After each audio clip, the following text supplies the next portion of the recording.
Welcome to the S4M S4OE Speaker Spotlight Series. These short conversations are designed to introduce you to the brilliant clinicians, educators, and researchers joining us at the summit, not just for what they teach, but for who they are. Today, I'm joined by Holly McMillan, and I'm excited for you to hear their voice and perspective before the event. Welcome, Holly. Thank you so much for being with us today. Thank you for having me. Before we talk about your session, I'd love to start with a little information about you. And this is probably mostly for people who didn't see our podcast before. But when people see your credentials, they clearly see a well-trained professional. What personal experience shaped your path the most?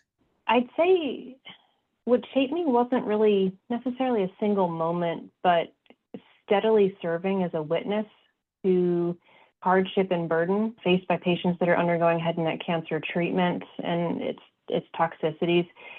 It is impossible to watch visible and more often the invisible suffering after head and neck cancer. You know, patients can often look fine, but they can't open their mouths, eat, drink, taste, communicate. They live with this insufferable neck fibrosis and scar tissue. They have dry mouth. The list goes on, and it's impossible to bear witness to that and to not be driven to do more. I think like the rest of the manual therapy community, we're just committed to helping patients, and I'm really out to study what matters to patients and to build evidence-based care models to address it. Is that what keeps you passionate about the work, the research? It is. Answering meaningful questions is always, the top of our priority list. We're in an exciting time where manual therapy, it's just gaining more and more popularity just in medicine in general. And a number of advancements have been made to help us study the effects and the impact of these treatments. Things are more accessible, we're more accurate now. So it's just really exciting. It's easy to stay passionate about it. We really have so much opportunity to showcase the power of touch. And every time I see a patient regain, neck range of motion, mouth opening, better swallowing, whatever it is, it just reinforces the importance of this work and how much it matters. And honestly, collaboration across disciplines just keeps me energized. I love learning from other colleagues. Oncology is evolving, and supportive care should absolutely evolve with it. Yeah, it's a really important thing to focus on, this evolution with manual therapy, and the broader acceptance that's happening for those of us who do this kind of work. So let's talk about your session for the summit. If someone has never worked with head and neck cancer, what should they understand first? They should understand it is one of the most functionally complex and complicated cancers that we treat. Head and neck plays such a major role in communication, swallowing, airway protection, facial expression, survival, identity. I'm biased and I recognize that, but it's just one of the most important regions in our body. And soft tissue mobility can shape a person's quality of life. Manual therapy can provide relief to many symptoms associated with head and neck cancer, so it's important to keep that in mind. And with more education and appropriate considerations for risky regions, it becomes a tool, not a weapon. It's a very good reference. What part of this type of care scares clinicians unnecessarily? Unnecessarily is a tricky word. Manual therapy and oncology scares people.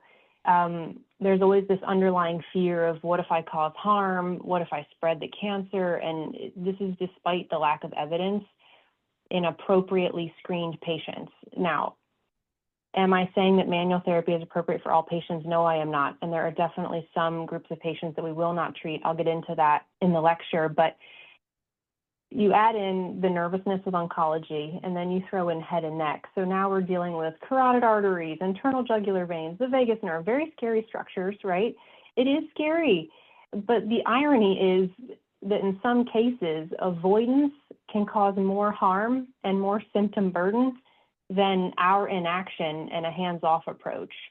Again, don't get me wrong. Not all patients not all forms of manual therapy, not in all regions, but when clinicians understand the contraindications and the dosing, manual and rehabilitative therapy interventions, they're not reckless. They're actually quite responsible. They're well used. It's such a powerful way to think about it. I want to ask you one more question before we finish up. What mindset shift do you hope our summit attendees leave your session with? I hope we shift into feeling more confident in understanding head and neck cancer. The oncology treatments for head and neck, the sequela timing, the intervention considerations, and I hope it triggers confidence to reach out to the medical providers when questions arise so that we can build a collaborative community. That's the only way to move our field forward. It's really confidence. That's what I'm hoping we shift towards. It is a scary world, but we can do this together, and I think education is powerful. Very, and extremely important. And I love that perspective, right? Leaving with an understanding and an ability to do something, as you said, as opposed to doing nothing, when what we do is fairly safe, as long as we understand what we're dealing with, and the appropriateness of our work. So I appreciate you sharing that perspective.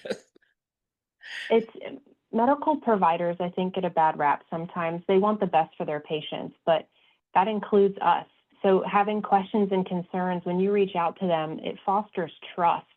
And that's our platform. That's our stage to become part of the oncology team. So it's all about education and asking questions. Yes. And I think it's also important that people understand their role in healthcare, right? And really believe that they are part of this network of practitioners that is really going to support this person for the best outcome.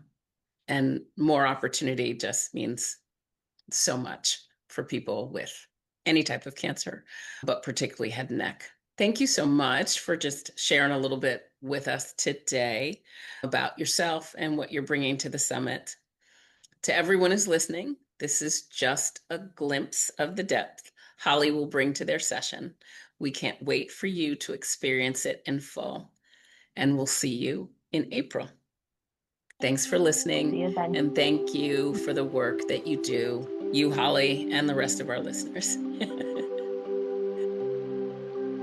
If this conversation resonated with you, it's just the beginning. This episode is part of our Healing Summit speaker series leading up to the 2026 Virtual Oncology Massage and Aesthetic Healing Summit, happening on April 26th. Each week, we're sharing conversations with our speakers, offering a deeper look into the work, the perspective, and the heart behind what they'll be teaching. If you're feeling inspired, I invite you to join us live.